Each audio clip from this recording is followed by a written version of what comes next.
আসসালামু আলাইকুম রহমতুল্লাহ বারাকাতুহ। ট্রান্সজেন্ডার মানুষ মেয়ে থেকে ছেলে ট্রান্সজেন্ডার, পরিবর্তন হয়। লিঙ্গ পরিবর্তন, ট্রান্সজেন্ডার হারাম, কাবিরা গুনাহ। আর যদি মনে করে যে এটি জায়েজ তাহলে সেটি কুফর। যদি কেউ হালাল মনে করে তো সে কাফের, মুসলিম না। হ্যাঁ, পুরুষ নারী হয়ে গেল, নারী পুরুষ হয়ে গেল, সে মুসলিম নয়। তাগয়ীর খালকিল্লাহ, এটি হচ্ছে শয়তানের কাজ, কোরআনে কারিমে রয়েছে। হ্যাঁ জি, সূরা নিসার আয়াত নম্বর 119।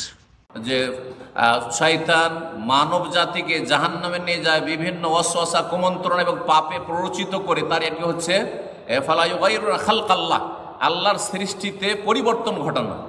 আল্লাহর সৃষ্টিতে পরিবর্তন ঘটানো কাবিরা গুনাহ। এই জন্য নারী যদি পুরুষের বেশভূষা গ্রহণ করে, যদি কোনো মহিলা আপনার পুরুষদের পোশাক পরে, জুব্বা পরে, তাহলে জাহান্নামে যাওয়ার কাজ, লানতের কাজ।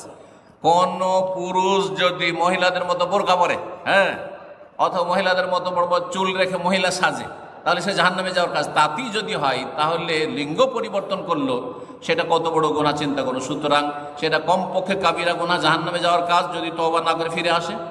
আর যদি সেটাকে হালাল মনে করে তাহলে সেই ব্যক্তি মুসলিম নয়, কাফের। এগুলি হচ্ছে কাফের বিজাতি, ইসলামের শত্রুদের এজেন্ডা। সেগুলি তারা বাস্তবায়ন করতে চায়। সতর্ক, সাবধান। মুসলিম দেশে কোনো রকম এরকম অবকাশ দেবেন না, আর কোনো সুযোগ দেবেন না। আল্লাহ হেফাজত করুন, মুসলিমদেরকে মুসলিম হয়ে বেঁচে থাকার তৌফিক দান করুন। ওয়ালা তামুতুন্না ইল্লা ওয়া আনতুম মুসলিমুন। জি।